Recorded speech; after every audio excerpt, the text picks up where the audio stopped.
खिड़की खुली रही सारी रतिया रतिया कहाँ बितवलाना।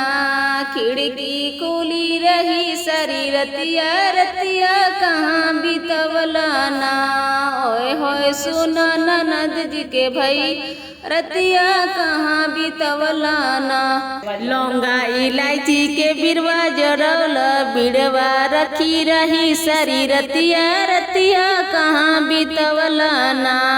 ओए होए सुना ननद जी के भैया रतिया कहाँ बितवलाना।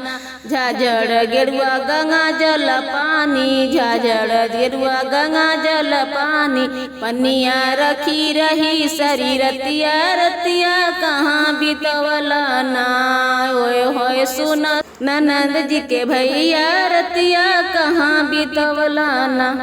फूलबा हजारों के सेजिया सजवनी फूल हजारों के सेजिया सजवनी सेजिया पड़ी रही सारी रतिया रतिया कहाँ बितवलाना।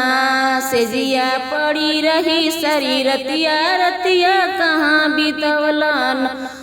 ओए होए सुना ननद जी के भैया रतिया कहाँ बितवलाना। खिड़की खुली रही सारी रतिया रतिया कहाँ बितवलाना।